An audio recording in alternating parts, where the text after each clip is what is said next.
ইউক্রেনকে এক প্রকার বাদই দিয়ে দিয়েছিল আমেরিকা ইউরোপ। ইউক্রেনের নোংরা যুদ্ধের কাদা আর গায়ে লাগাতে চাননি ট্রাম্পরা। এক পর্যায়ে বন্ধ হয়ে গিয়েছিল ইউক্রেনকে সব ধরনের সহযোগিতা। জেলেনস্কির পরাজয় সময়ের ব্যাপার মাত্র ভাবা হচ্ছিল এমনও।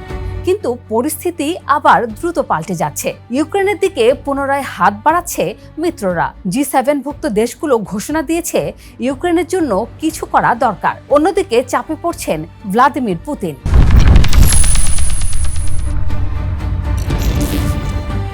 দ্য গার্ডিয়ানে এই বিষয়ে বিস্তারিত বলেছেন রাজনৈতিক বিশ্লেষক সাইমন টিসডল। টিসডল যে ভাষায় পুতিনকে বিশ্লেষণ করেছেন, পুতিন পক্ষের তা মেনে নেওয়া বেশ কঠিনই। তার মতে ইউক্রেন যুদ্ধে হারের দ্বার প্রান্তে পুতিন। ইউক্রেনের নিজেদের তৈরি ড্রোন আর ক্ষেপণাস্ত্র রাশিয়াকে কোণঠাসা করে ফেলছে। রুশ বাহিনীর ক্ষয়ক্ষতি মাসে মাসে ভয়াবহ।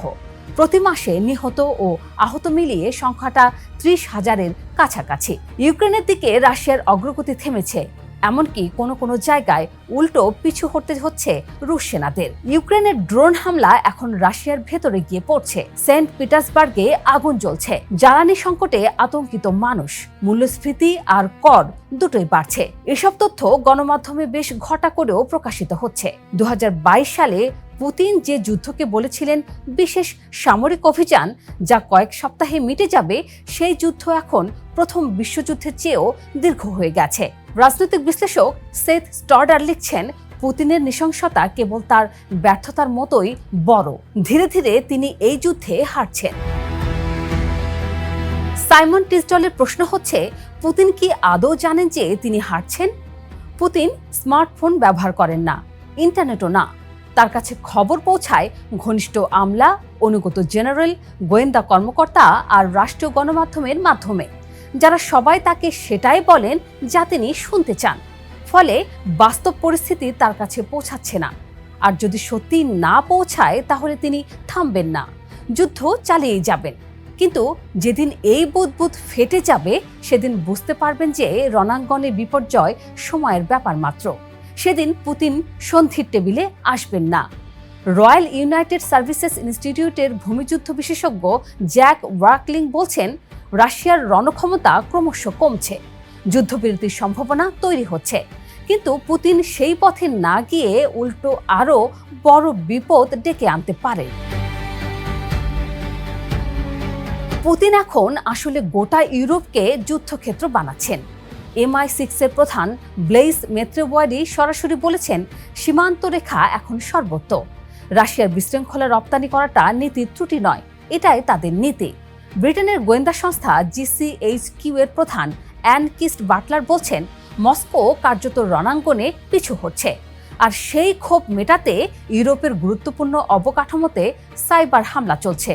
ভুল তথ্যের ঢল নামছে। পোল্যান্ডের রেলপথে নাশকতা হয়েছে। জার্মানি আর ব্রিটেনেও একই ঘটনা। বাল্টিক সাগরের তলদেশের পাইপলাইন আর ইন্টারনেট কেবল কাটা পড়েছে। ন্যাটোর আকাশসীমায় রুশ ড্রোন আর যুদ্ধবিমানের অনুপ্রবেশ বাড়ছে। স্টারমার বলছেন, পশ্চিমা গোয়েন্দারা মনে করছেন আগামী 4 বছরের মধ্যে রাশিয়া ন্যাটোভুক্ত কোনো দেশে সরাসরি হামলা করতে পারে। ঠিক এই মুহূর্তে ফ্রান্সে বসেছে G7 সম্মেলন। ট্রাম্প ইরান চুক্তি সই করে সরাসরি এখানে এসেছেন। ম্যাক্রোর সঙ্গে বৈঠকে বললেন, ইরান শেষ, এবার ইউক্রেনেই মনোযোগ দেব। ম্যাক্রো চাইছেন ট্রাম্পকে ইউক্রেনের পাশে ফিরিয়ে আনতে, রাশিয়ার উপর চাপ বাড়াতে। যুক্তরাষ্ট্র যখন সহযোগিতা কমিয়েছিল, তখন ফ্রান্স আর ইউরোপে হয়ে উঠেছিল ইউক্রেনের সবচেয়ে বড় সামরিক ও আর্থিক সহায়তাকারী। জেলেনস্কিও এসেছেন এই সম্মেলনে। প্রস্তাব দিয়েছেন পুতিনের সঙ্গে সরাসরি বৈঠকের, সুইজারল্যান্ড, তুরস্ক বা কোনো আরব দেশে নিরপেক্ষ স্থানে। তবে পুতিনের কাছ থেকে স্পষ্ট কোনো জবাব আসেনি। আর পারমাণবিক বোমার প্রশ্নে সত্যি বলতে সম্পূর্ণ উড়িয়ে দেওয়া যাচ্ছে না। পুতিনের ঘনিষ্ঠ সাবেক প্রেসিডেন্ট দিমিত্রি মেদভেদেভ বারবার পরমাণু হামলার হুমকি দিচ্ছেন। টিসডল লিখছেন, কোণঠাসা পুতিন সমঝোতায় আসবেন না, বরং আরও বড় ঝুঁকি নেবেন। তবে পারমাণবিক হামলা করলে রাশিয়াও ধ্বংস হবে, এটা পুতিন জানেন। তাই বিশ্লেষকদের বেশিরভাগ মত হলো, পরমাণু অস্ত্র ব্যবহারের সম্ভাবনা কম, তবে শূন্য নয়। তবে টিসডল পশ্চিমা ঘরানার বিশ্লেষক, সেদিকের পাল্লাটায় ভারী হওয়া স্বাভাবিক। পুতিনের বিরুদ্ধে এমন খোল্লা সমালোচনা তাই অস্বাভাবিক নয়।